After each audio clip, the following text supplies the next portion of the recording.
Hello everyone, welcome to the Black Mount Apex. Important sessions of Indian National Congress. Modern ஹிஸ்ட்ரியோட ரொம்பவே இன்ட்ரெஸ்டிங்கான ஒரு டாப்பிக்காக, ரொம்பவே ஷார்ட்டான ஒரு டாப்பிக்காக, ரெண்டுமே சேர்ந்த ஒரு டாப்பிக்காக இருக்கிறது இந்த ஒரு டாபிக் மட்டும்தான். ஐஎன்சியோட செஷன்ஸ் ரொம்பவே இன்ட்ரெஸ்டிங்காக இருக்கும். இது ஒரு ஐபிஎல் நடக்கிற மாதிரி. ஒவ்வொரு வருஷத்துக்கு புது புது ட்ராமாஸ், புது புது கான்ட்ரவர்சிஸ், புது புது ஆர்கியூமெண்ட்ஸ், புது பிரசிடெண்ட் எல்லாமே வந்து புதுசாக இருக்கும் ஒவ்வொரு வருஷத்துக்கும். ஒரு வெப் சீரிஸ் மாதிரி கொண்டு போகலாம். இப்போது ஃபஸ்ட் செஷன் அப்படிங்கிறது எடுத்தோம்னா இது பாம்பே செஷன் சொல்லுவாங்க. பாம்பேயில் நடக்கப்பட்டது W C Banerjee. First president of Indian National காங்கிரஸ்ன்னு யாருன்னு கேட்டாங்கன்னா டபிள்யூசி பானர்ஜி. 72 பேர் இதில் வந்து அட்டன் பண்ணியிருக்கிறாங்க. இது வந்து எப்படி கேஜிஎஃப் ராக்கி பாய் பாம்பேயில் தன்னோட லைஃப் ஆரம்பித்தாரோ அதே மாதிரி அதே பாம்பேயில் காங்கிரஸும் தன்னோட ஜேர்னி வந்து ஆரம்பிக்கிறாங்க. ஒரு ஸ்டார்ட் அப் லான்ச் மாதிரி இந்த ஃபஸ்ட் செஷனுங்கிறது இருந்திருக்கு இந்தியன் பாலிடிக்ஸ். ஏன்னா அப்போது எஜுகேட்டட் இந்தியன்ஸ்க்கு ஒரு பொலிட்டிக்கல் வாய்ஸ் தேவை. அவங்களுக்கு அப்போ தேவை இண்டிபெண்டன்ஸுங்கிறது இல்லை, நோ ரெவல்யூஷன், இண்டிபெண்டன்ஸ் டிமாண்ட் எதுவுமே இல்லை. அவங்களுக்கு தேவை ஒரு பொலிட்டிக்கல் வாய்ஸ். அதை பிரிட்டிஷ் கேட்கணும். பிரிட்டிஷ் சார் கொஞ்சம் கேளுங்களேன், அந்த மாதிரியான ஒரு வாய்ஸ் வந்து யங்ஸ்டர்ஸ்க்கு அப்போ தேவையாக இருந்தது, இந்தியன்ஸ்க்கு தேவையாக இருந்தது. அந்த ஃபஸ்ட் செஷனை வந்து கொண்டு வந்திருக்கிறாங்க. 1886 பொறுத்த வரைக்கும் 2வது செஷன் நடந்தது கல்கட்டாவில். தாதாபாய் நவ்ரோஜியால் தலைமை தாங்கப்பட்டது. 434 டெலிகேட்ஸ் வந்து இதில் கலந்துருக்கிறாங்க. இதில் காங்கிரஸ் பெரிய பார்ட்டியாக மாற ஆரம்பித்தது. ஃபஸ்ட் செஷனுங்கிறது ஒரு பீட்டா டெஸ்டிங் மாதிரி. ஆனால் இந்த செஷனில் பொறுத்த வரைக்கும் செகண்ட் செஷனில் இது பொழைச்சிக்குப்பான்ற சொல்கிற அளவுக்கு பெருசாக வந்து வளர்ந்துருக்கு 2வது செஷன் 1886. 3வதாக பொறுத்த வரைக்கும் 1887 மெட்ராஸ் செஷன் நடந்தது, நம்ம ஊரில் நடந்தது. ஃபஸ்ட்டு முஸ்லீம் பிரசிடென்ட் ஆஃப் காங்கிரஸுமே இவர் தான். யார்? பட்ருதீன் தியாப்ஜி. இவரோட தலைமையில் 1887 3வது செஷன் நடக்குது. He was the first Muslim president of Congress. அதே மாதிரி இங்கே நேஷ்னல் யூனிட்டி, தேசிய ஒற்றுமைங்கிறது இங்கே அதிகமாக பேசப்பட்டது. காங்கிரஸ் பொறுத்தவரைக்கும் எல்லாம் ஒற்றுமையாக இருந்து சுதந்திரம் வாங்கணும். பிரிட்டிஷ் பாலிசியை பொறுத்த வரைக்கும் பிரித்து விட்டு பீஸில் ரூல் பண்ணணும். இதுதான் வந்து 1887 இருந்த ஒரு ட்ரூத். அடுத்து 1888 4th செஷனில் பொறுத்த வரைக்கும் ஜார்ஜ் யூல், அலகாபாத்தில் ஜார்ஜ் யூல் ஒரு தலைமையில் 1888 4வது செஷன் நடக்குது. First British president of Congress யாருன்னு கேட்டாங்கன்னா ஜார்ஜ் யூல். ஏஓ ஹியூம் கிடையாது. ஏஓ ஹியூம் வந்து founder of Indian National Congress, அவ்வளோதான். ஆலன் ஆக்டேவியன் ஹியூம்ங்கிறவர் அவர் காங்கிரஸை கண்டுபிடிச்சிட்டு போயிட்டார். ஆனால் இங்கே ஃபஸ்ட்டு பிரிட்டிஷ் பிரசிடென்ட்டுன்றது கேட்டாங்கன்னா ஜார்ஜ் யூல், அலகாபாத்தில் 4th செஷன் 1888. அடுத்து 1896 கல்கட்டாவில் நடந்திருக்கு. இதில் நேஷ்னல் சாங்கான வந்தே மாதரம் முதல்ல பாடப்பட்டது. யாரால் பாடப்பட்டது? ரவீந்திரநாத் தாகூரால் பாடப்பட்டது. இது எழுதினது என்னமோ பங்கிம் சந்திர சாட்டர்ஜியால் எழுதப்பட்டிருந்தாலும் இதை பாடப்பட்டது ரவீந்திரநாத் தாகூரால் பாடப்பட்டது. மேபி குரல் நல்லா இருந்திருக்குமோ என்னவோ. ஸோ 1896 கல்கட்டாவில் நேஷ்னல் சாங் பாடப்பட்டிருக்கு. அடுத்து 1901 பொறுத்த வரைக்கும் கல்கட்டாவில் நடந்திருக்கு. இங்கே தான் காந்தி முதல்ல ஐஎன்சி செஷனை பார்ட்டிசிபேட் பண்ணியிருந்தார். என்ன தான் பண்ணுறாங்க பார்ப்போமே சொல்லி அதில் கலந்துக்கிட்டவராக வந்தவர் மகாத்மா காந்தி. ஃபஸ்ட்டு டைம் 1901 கல்கட்டாவில். அடுத்து 1905 பொறுத்த வரைக்கும் பெனாரஸ் செஷன் சொல்லுவாங்க. இது வந்து கோபாலகிருஷ்ண கோகுலே, அதாவது காந்தியோட பொலிட்டிக்கல் குரு, அரசியல் குருவாக இருந்தவர் தான் கோபாலகிருஷ்ண கோகுலே. அவரோட தலைமையில் 1905 பெனாரஸ் செஷன் நடக்குது. ஸ்வதேசி மூவ்மெண்ட்டுன்னு சொல்லுவாங்க, அது இங்கே அடாப்ட் பண்ணப்படுது. அதே மாதிரி பார்ட்டிஷன் ஆஃப் பெங்கால் உடையிறதுங்கிறது அந்த ஒரு கோவங்கிறது அதிகமாகிட்டே வருது. பார்ட்டிஷன் ஆஃப் பெங்காலுங்கிறது அதிகமாகிட்டே வந்தது. பிரிட்டிஷ் என்ன பண்ணாங்கன்னா அட்மினிஸ்ட்ரேஷன் பாலிசியை ரீசனாக காட்டி நம்ம பெங்கால் 2ஆக உடைச்சோம்னா பீப்புள் 2ஆக பிரிய ஆரம்பிச்சிருவாங்க. அப்போ அவங்க ஒற்றுமைங்கிறது ரொம்ப கம்மியாக போயிடும், நமக்கு ஈஸியாக வந்து ரூல் பண்ணிடலாம் அப்படின்னு நினச்சது பிரிட்டிஷ். ஆனால் இங்கே என்ன நடந்தது அப்படின்னா, இப்படி 2ஆக பிரிய ஆரம்பிக்கும் பொழுது இன்னுமே ஒற்றுமை வந்து சேர ஆரம்பிச்சாங்க. இன்னும் நிறைய பேர் வந்து ஒற்றுமையாக ஆரம்பித்தாங்க. எப்போது? 1905 பெனாரஸ் செஷனில். அடுத்து 1906 பொறுத்த வரைக்கும் தாதாபாய் நவ்ரோஜி கல்கட்டாவில் நடந்தது. ஏற்கனவே 1886 தாதாபாய் நவ்ரோஜி, 20 வருஷம் கழிச்சு அதே பாஷாவாக தாதாபாய் நவ்ரோஜி 1906 கல்கட்டாவில் வராரு.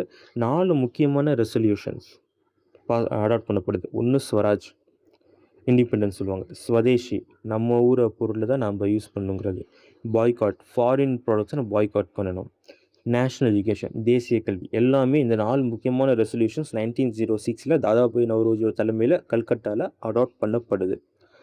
இங்கே ஒரு முக்கியமான விஷயம் என்னென்னா, இது வரைக்கும் ப்ளீஸ் கொஞ்சம் கன்சிடர் பண்ணுங்கள் அப்படின்னு சொல்லி கேட்டது. இதுக்கப்புறம் என்ன ஆக ஆரம்பிச்சு, ஸ்வராஜ் டிமாண்டுங்கிறது எங்களுக்கு நாங்கள் செல்ஃப் ரூலுங்கிறது தேவை, நாங்கள் தான் எங்களோட நாட்டை ரூல் பண்ணுவோங்கிற ஒரு வாய்ஸ் வந்து 1906 கல்கட்டா செஷனில் ஸ்வராஜ் டிமாண்டு மூலயமா வர ஆரம்பிச்சது. 1907 சூரத் ஸ்பிளிட். ராஜ் பிஹாரி கோஷ் அவர்கள் தலைமை தாங்கப்பட்டது சூரத்தில். இந்த செஷனில் இப்போ இருக்கிற ஏடிஎம்கே மாதிரி அப்போ இருக்கிற காங்கிரஸ் ரெண்டாக பிரிய ஆரம்பிச்சது. எக்ஸ்ட்ரீமிஸ்ட் அண்ட் மாடரேட்ஸ் ரெண்டாக பிரிய ஆரம்பித்தாங்க. எக்ஸ்ட்ரீமிஸ்ட்டுங்கிறவங்க போராட்டம், சண்டை, கலவரம், எதிர்த்து பேசுகிறது, எதிர்த்து கேட்குறது, இது மாதிரியான வழிகளில் நம்ம இண்டிபெண்டன்ஸை வாங்கணும்னு சொல்கிறது எக்ஸ்ட்ரீமிஸ்ட். மாடரேட்ஸ் பொறுத்த வரைக்கும் பெட்டிஷன் போடலாம், கேஸ் போடலாம், இது மாதிரி சாஃப்டாக டீல் பண்ணுறது மாடரேட்ஸ். இப்போ இவங்க 2 பேரும் சண்டைங்கிறதுனால அந்த செஷன் இது 1907 நடந்த சூரத் செஷனுங்கிறது WWE மேட்ச் மாதிரி ஆக ஆரம்பிச்சது.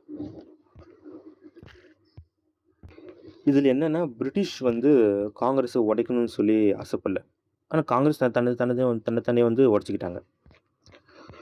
ஸோ சொன்னேன், மாடரேட்ஸ் பெட்டிஷன்ஸ் மூலமாகவும் டிஸ்கஷன்ஸ் மூலமாகவும் ஸ்லோ ரிஃபார்ம்ஸ் மூலமாக கொண்டு போடலாம். எக்ஸ்ட்ரீமிஸ்ட் ஆக்ஷன் மூலமாகவும் மாஸ் மூவ்மெண்ட் மூலமாகவும் அக்ரெசிவாக கொண்டு போகிறதுங்கிறது எக்ஸ்ட்ரீமிஸ்ட், லைக் பகத்சிங் மாதிரி. ஃபைன். அடுத்து 1911 கல்கட்டாவில் நம்ம நேஷ்னல் அந்தம் முதல் தடவை ரவீந்திரநாத் தாகூரால் எழுதப்பட்டு பாடப்பட்டது 1911 கல்கட்டாவில். இதே 1911 தான் நம்ம கேபிட்டல் கல்கட்டாவில் டெல்லியாக மாற்றப்பட்டிருக்கு.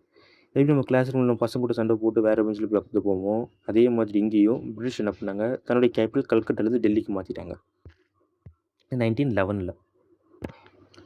1916 பொறுத்த வரைக்கும் ஏசி மசூம்தாரோட தலைமையில் லக்னோவில் நடத்தப்பட்டது. இந்த 1969 லக்னோ செஷன் பார்க்கும்பொழுது உங்களுக்கு விக்ரமன் படம் பார்த்த மாதிரியே இருக்கும். ஏன்னா இங்கே காங்கிரஸ் ஒரு பக்கம், முஸ்லீம் லீக் ஒரு பக்கம் சண்டை போட்டவங்க 2 பேரும் ஒன்றா ஆரம்பித்தாங்க. மாடரேட்ஸ் ஒரு பக்கம், எக்ஸ்ட்ரீமிஸ்ட் ஒரு பக்கம் இருந்தவங்க எல்லாம் ரீயூனிட் பண்ண ஆரம்பித்தாங்க. எல்லாருமே நண்பர்களாக ஒன்று கூடி பாட ஆரம்பித்தாங்க. இங்கே நேஷ்னல் மூமெண்ட்டுங்கிறது ரொம்பவே ஸ்ட்ராங்காக வந்து பாடப்பட்டது.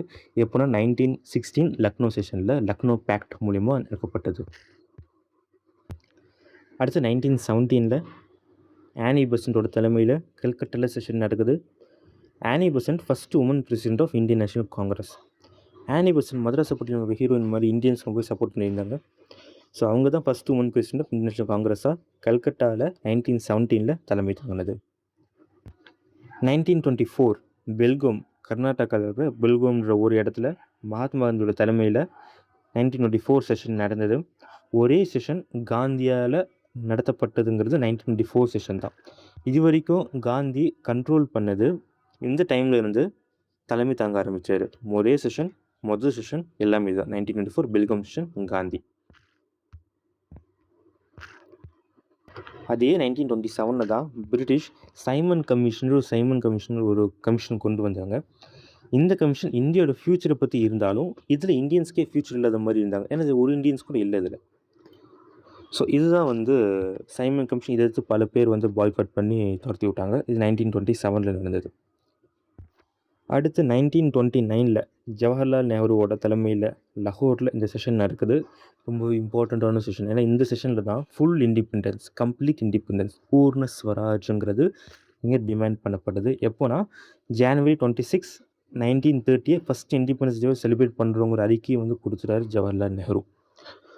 ஸோ காங்கிரஸ் கடைசி என்ன சொல்ல ஆரம்பிச்சுன்னா, நீங்கள் பாடம் எடுத்ததெல்லாம் போதும், இப்போ எங்களுக்கு ஃபுல்லாக ஃப்ரீடம்னு கொடுத்துட்டு தயவு செஞ்சு உங்கள் ஊரை பார்த்து போயிடுங்கன்னு சொன்னதான் 1929 பூர்ண ஸ்வராஜ்ங்கிறது லாகூர் செஷனில் நடத்தப்பட்டது.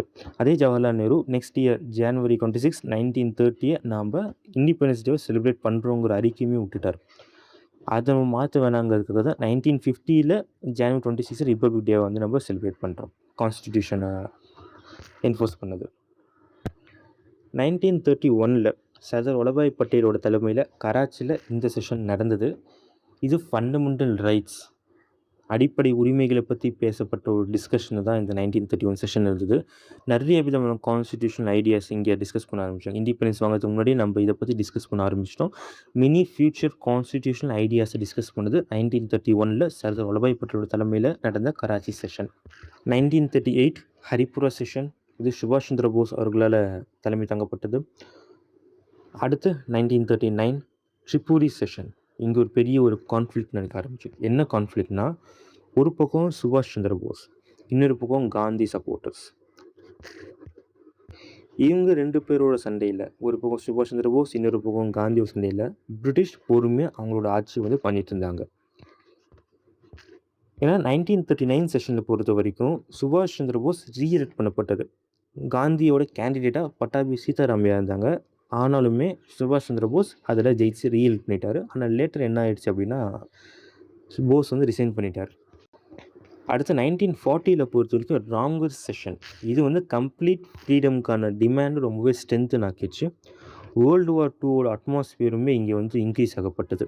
எங்கே 1940 நடந்த ராம்கர் செஷனில். அடுத்து 1942 Bombay session, quit India moment ரொம்பவே முக்கியமான ஒரு செஷனாக இருக்குது. இங்கே தான் காங்கிரஸ் ஆன்டி பிரிட்டிஷ் மூமெண்ட்டை லான்ச் பண்ண ஆரம்பித்தாங்க. ரொம்ப ஃபேமஸான லைன், டூ ஆர் டை, செய் அல்லது செத்து மடிங்கிற ஒரு ரூல் 1942 பாம்பே செஷன் எடுக்கப்பட்டது. So this is Indian national காங்கிரஸோட செஷன்ஸ். ரிவைஸ் பண்ணுங்கள். இம்பார்ட்டன்ட் செஷன்ஸ் எல்லாமே நோட்ஸ் எடுத்துக்கோங்க. So yeah, all the best and thank you.